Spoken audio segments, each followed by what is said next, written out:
Hi, welcome to another exciting episode of The Nest, where we discuss everything babies. I am your host, Gladwell Kameni. In our topic today, we're discussing colic. So you've come from hospital, you have your baby, she's been perfect, and she cries on need basis. Diaper, burping, feeding, and she sleeps. Then suddenly she breaks up into crying endlessly without any reason that you can actually identify. That is the world of colic. We are joined by an amazing mom who had the challenge of colic, and she'll be sharing with us her journey on how she overcame the journey and just prospered through it. So I'd like to welcome you, Christine. Thank you so much, Gladwell. I'm so privileged. I'm so happy to be here with you this day. And I'm also discussing about my journey with colic. I'm trained health records officer, but I work at Technology Today Farm as a receptionist. I'm a mother of 1.5-year-old girl. Okay. It was an amazing journey. I was happy to receive my bundle of joy until after 2 weeks. Then the story began of endless crying from 10 to 2. 10 to 2. 10 to 2 on 11, 12, basis. 1. Those are 4 hours. Yeah. And I was wondering, what's wrong with this baby? Like, we have been cool throughout. In 2 weeks, we have been happy. We breastfed. Like, it was normal breastfeeding. And now, the 3rd week, she starts crying like endlessly. Okay, I'll stop you there. To my viewer at home, I know you want to hear this story from Christine on how she had the journey with colic. Don't go away. We'll be right back after the break.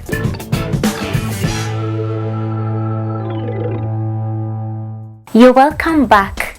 In today's episode, we're discussing colic. Please remember to send in your comments on our Facebook page and also on the number appearing on your screen. We shared already that we have an amazing, beautiful guest with us, Christine, who is telling us how the nightmare began on colic. So Christine, please go ahead. You are saying on the 3rd week. On the 3rd week. And apparently I was at Ushago in Muranga, where I was being taken care of. I had a strong support system from my mother-in-law. I thank God for her. Oh, nice. That she really supported me, because at that week people were coming to see the baby, because you know a baby is a blessing. And so after the 3rd week, she started crying. And you know, the first thing that triggers in Ushago, you're like, somebody looked at her. And my father-in-law was like, no. oh God, there's a mama who came today, and my instincts were telling me she's not okay. And I was like, me, I don't know, because she's my first baby. And I'm like, okay, let things flow. And after some time, I talked to one of my friends, but now all through, my mother-in-law was so supportive, because I had my baby through CS. So my mother-in-law was so supportive. She would carry her around. Salute all the good mother-in-law. And when she's standing, the baby is cool. Okay. When you sit, I know. and she doesn't want to breastfeed. So and my mom-in-law was like, "Ay, atakauka." Oh dear. Well, there she's crying, and she doesn't want to breastfeed. We would sleep like holding her, because the moment ameanza kusinzia kidogo and you think, at least we will sleep, she wakes up. So I talked to a friend of mine, akaniambia, now after 2 weeks of suffering. So 2 weeks, every day the baby Every day from 10 to 2. Okay.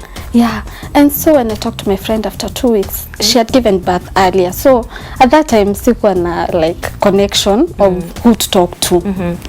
So when I talked to her, she told me, can you try grape water? That is what I did. Everyone talks about grape water. And I went and bought grape water. Of course, I sent my father.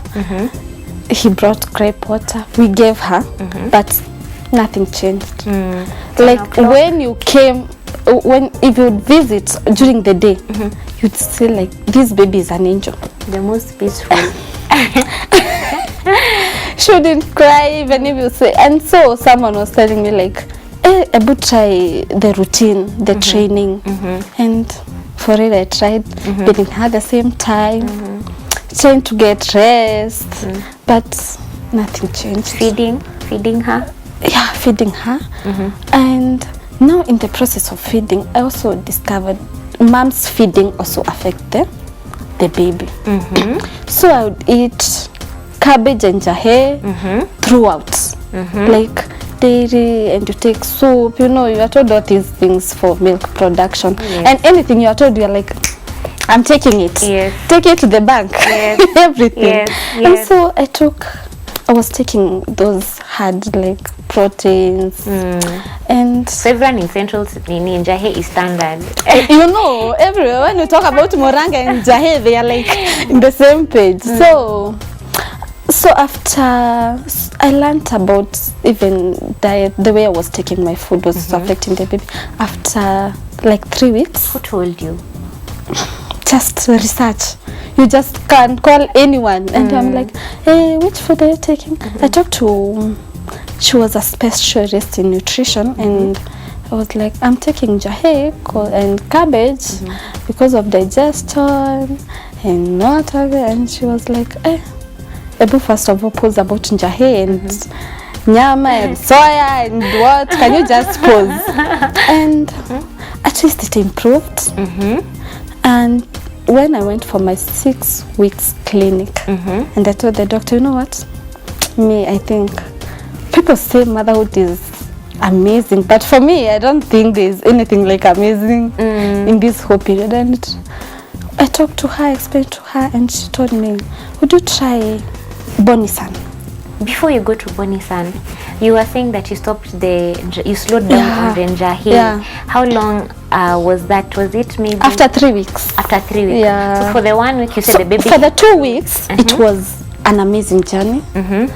The 3rd week, it changed. So after 3 weeks, that was 5 weeks. That's when I changed about the diet, and I went for my 6 weeks clinic with the baby. Okay, now the jahe story. I want to go there. When you stopped the jahe, did the baby? You said the baby improved. Yeah. She started crying less hours, or she stopped crying? Less not hours. Stopping. Okay. Less. Okay. From around, now the time reduced from 10 to around 12, 1, and you were like 1 hour less. At least I can sleep 1 more hour. Yes. That's still very hard. Yeah, then I was told about Bonisan, and I was like, let me give it a try. At that moment, desperate moment call for desperate measures. Anything you are told, you're so quick to do it. I took Bonisan, I bought the Bonisan, and I started giving the baby before breastfeeding or after. Yeah, but all these things about burping, I used to burp. Like you're given some suggestion and you're like, let me try, maybe it will work. I burp. You do the cycle like you tell this. Yes, but no one told you about putting the baby. Some people lay the baby on the stomach, as in instead of though it is said to actually cause sudden infant death, I think, but there are moms who actually put the baby on the stomach to help the gas. Yes, to help the gas for the baby to come off, and the baby actually sleep. I don't know. When I was told about that, I was told about the sleeping styles, not about even about removing the gas or something. Tell me, how did you cope with it? The fact that it went on for so long.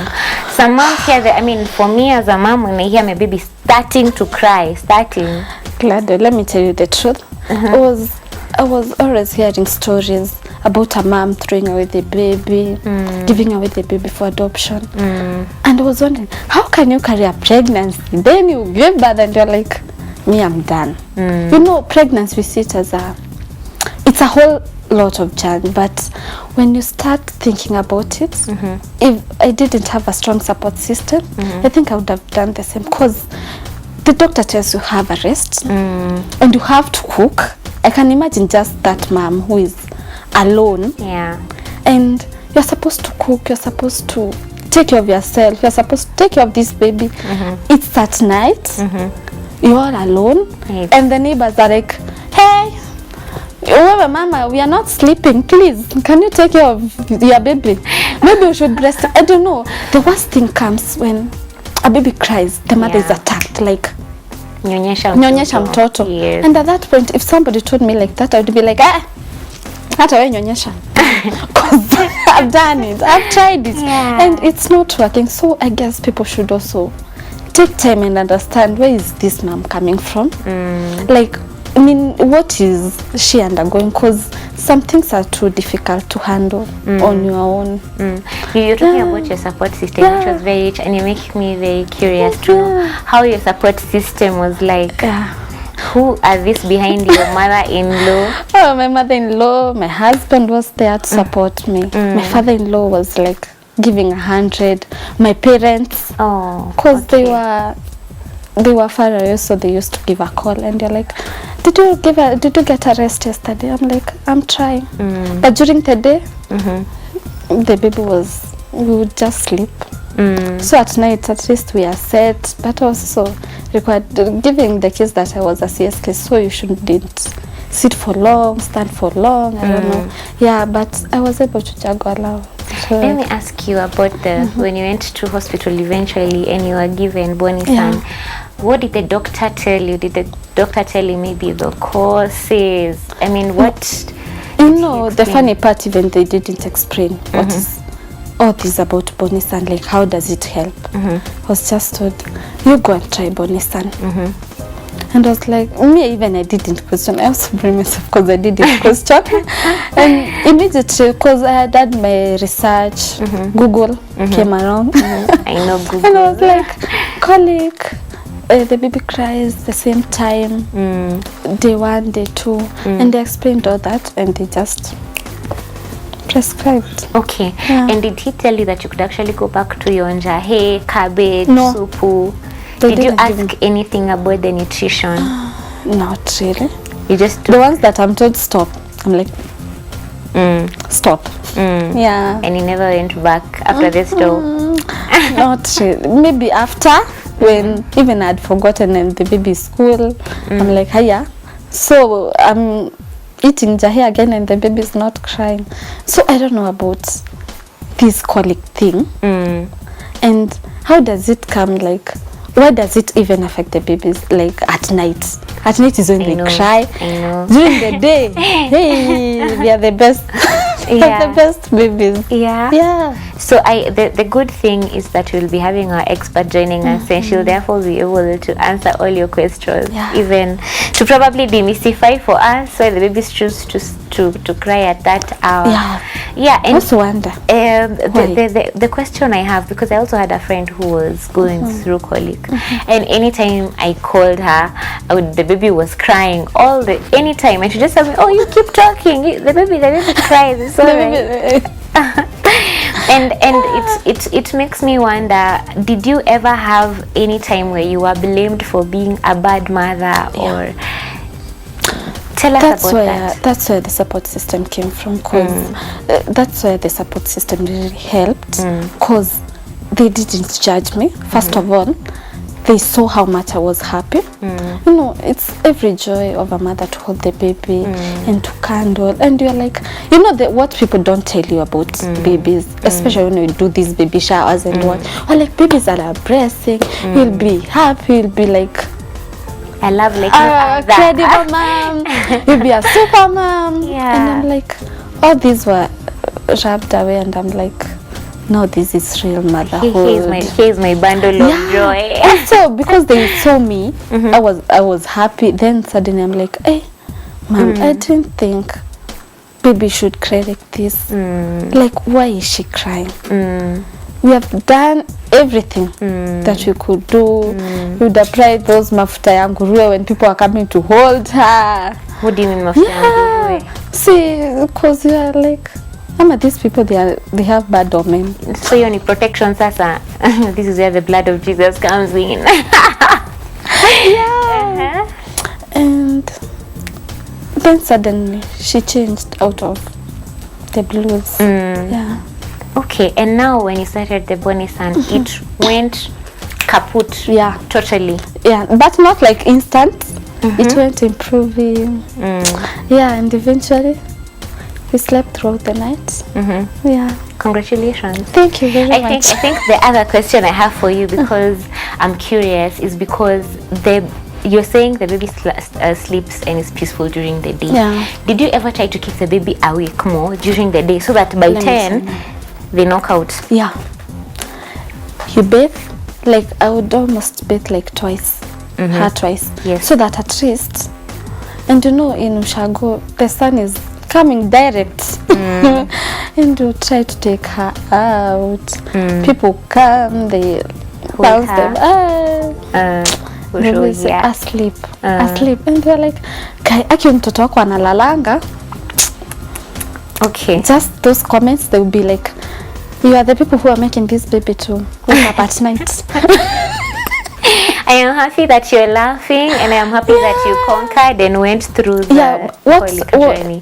Even colic caused depression, because I was almost into that. I think we'll have to even ask the expert when she joins us on the risk of colic and even the depression for the mom. I also want to encourage those moms who are undergoing through that. Imagine it will just come to a stop. Hold it. I'll give you a session where you're going to encourage the moms at home so that they're encouraged. To the viewers back home, please stay with us. We'll be having the expert joining us to help us understand what is this colic. Please keep your comments coming through on our Facebook page and also on the number appearing on your screen. Please don't go away. We'll be right back.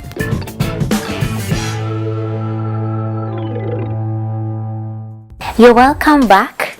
Today on the Nest we're discussing colic. We've just been joined by our amazing doula. Please introduce yourself. So my name is Esther Kimani. I am a doula and childcare expert and really excited to be here.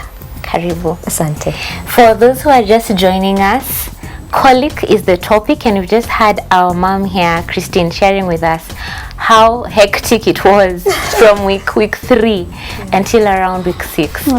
So please tell us, Esther, what is colic? So colic is an interesting, would I say condition, or that our babies get, and we are talking about infantile colic, because even adults can get periods of colic. Oh, really? But now we are talking about the infant. I think I'm suffering from colic. Those are you don't cry. Yeah, but so infants are would cry and cry inconsolably. You can't console them, doesn't matter what you do. So they'll cry for around 3 hours. We actually call it the rule of 3. So they'll cry mostly from around 3 weeks. That's when her baby started to cry for around 3 hours, for 3 weeks, between 3 weeks to 3 months. So your baby can cry. So you are lucky that your baby 1 month. 1 month. Some babies will continue crying on until around 8 to 9 weeks, which is at around 3 months. So it follows that. And usually the baby, when they're crying, they withdraw their legs towards their stomach. They almost can't be comforted by something, or they'll just get one thing. Like I heard you saying you had to be standing and holding the baby, that comforts them. So that's now what we term as colic. And why 3 weeks? Why not week 1? Week 1 and week 2. Yes, she said were peaceful. And no one has ever really explained what colic or what causes it. But for most research shows that babies start to cry at that time. So no one really knows why. But that's why we say, it's this weird condition that babies get. But babies can get gassy and fussy. And sometimes fussy babies and gassy babies are not colicky. We tend to throw that term around a lot, but only around 20 to 25% of babies actually get colicky. The others are, a baby will cry because they are gassy, or they're having a bit of discomfort in their tummy, because their tummy, they have an immature gut. So their tummy is hurting because of gas. But those ones will just cry for a short time, and they'll have days when they're okay.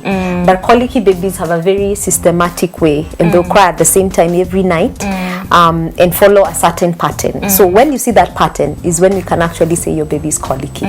Yes. So you said that the baby cries for 3 hours for up to 3 days in a week. So there are actually some days in the week that the baby might not cry. Some babies will cry every night. Some babies will just do at least 3 3 days or so. But that's, I think hers was crying every day. Yeah. Yes, so hers would cry. So there's that slight difference, but usually it's 3 days. Some babies just cry for 3 days in a week. Yeah. So how do you differentiate between what you're saying, the crying baby Yeah. and the colicky baby? Yeah, and so the fussy colicky, the fussy gassy baby Yes. will usually be crying, but when they pass gas, they're fine. So they can be crying because they're trying to pass the gas. So that kind of baby, if you do like a stomach massage, give them a bath, try and bath them, when they're comfortable, they're fine. They will not be crying. But a colicky baby will need comfort measures, and as long as that comfort measure is not there, they'll start to cry. So nothing really takes it away, and they'll try many things. I had your doctor give you this, they'll try this, but eventually that baby will outgrow it.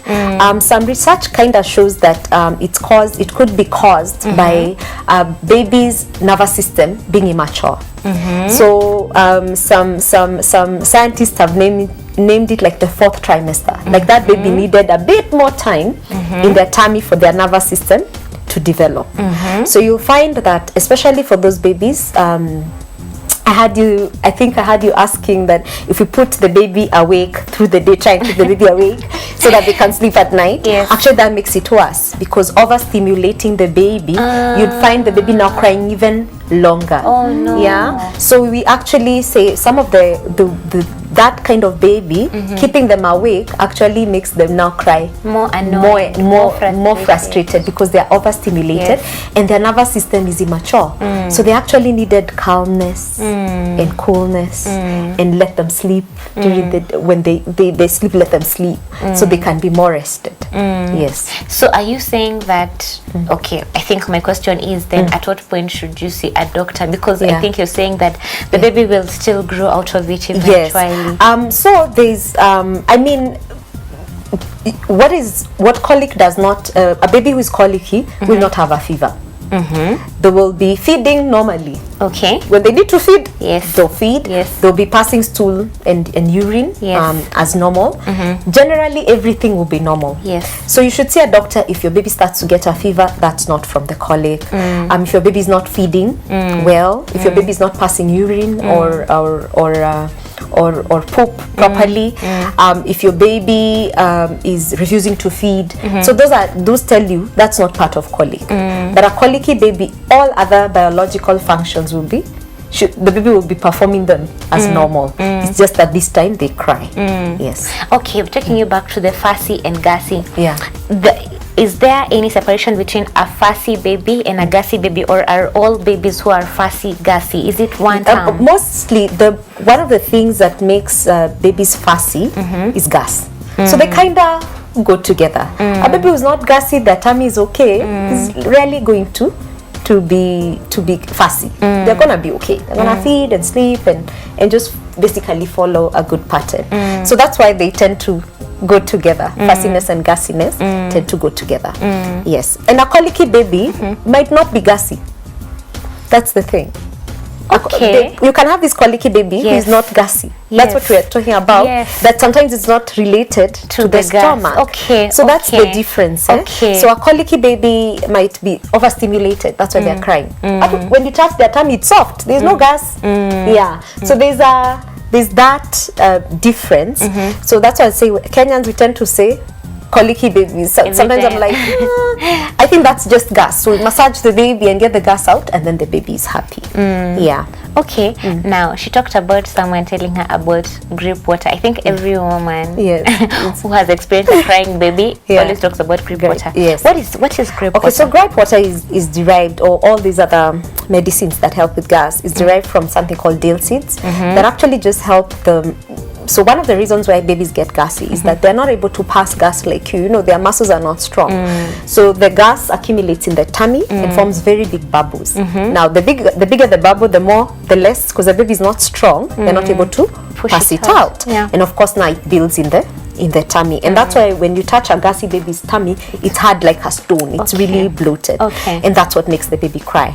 So the dill seeds, or all these medications, what they do is that they help the baby break up those bubbles, so they become smaller, and the baby is able to pass them. So that's why it's usually recommended, but it's also not 100%. It might work, it might not work. But for colic, maybe going back to colic, some of the coping strategies that the mother can do is actually hold your baby. Kangarooing, we've talked about kangarooing. Our studies show that a baby who is held more during the day cries less at night. Again, we go back to the immature nervous system. Yes. They kind of need that mommy. Yeah, so in fact it's skin to skin.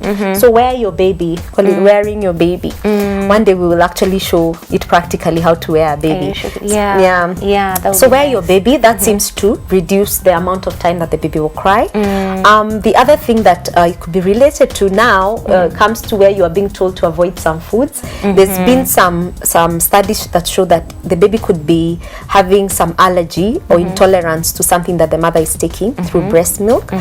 So usually ideal milk, cow milk seems to be top of the list, and so you're busy taking 10 flasks of tea and milk, and the baby seems to cry. Then there are other foods like the very gassy foods, the legumes, and some babies will cry, but the biggest culprit seems to be cow milk, from the mother taking cow milk.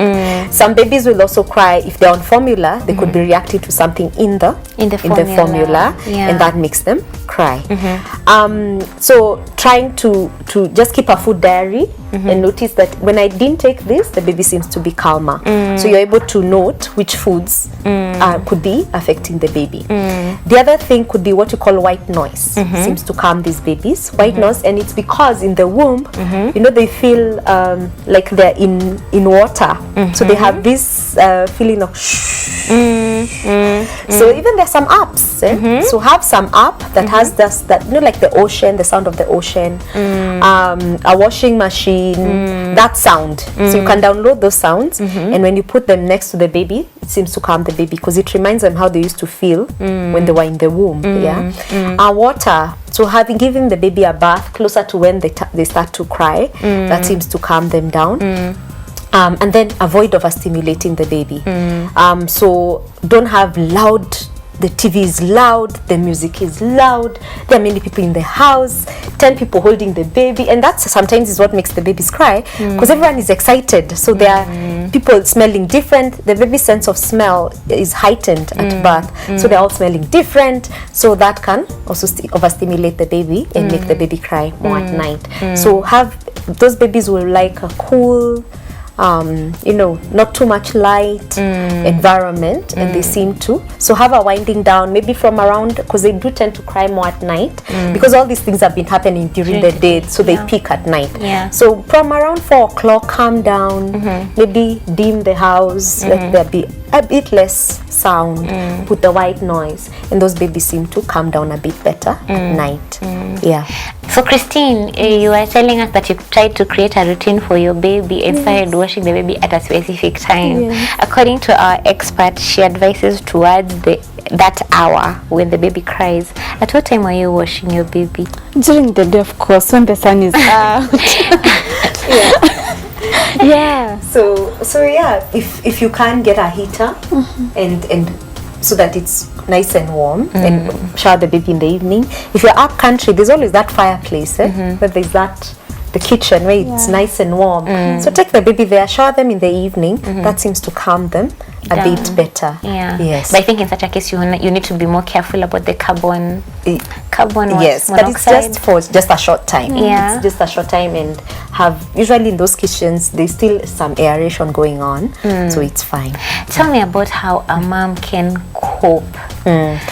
So colicky babies, when they are crying like that, they amazingly, why they also cry is because they reflect the mother. So the mother gets worked up, and the more she gets worked up, the baby picks up on that stress, and so they cry 1 extra hour with the mother. So sometimes having someone else who is not the mother, maybe holding them or trying. I'm sure you would notice when somebody else helps them, they'll calm down faster, and it's because the mother, worked up. They're worked up. Tired. Mommy, as a mommy, you're so worked up. Why is my baby crying? Yeah. So having friends and relatives helping. My own daughter was a colicky baby. Oh, really? Yes, my firstborn baby. And so I had this amazing friend. He was our best man. And imagine he would come from work. And for a reason, he just has, I think, a nice chest.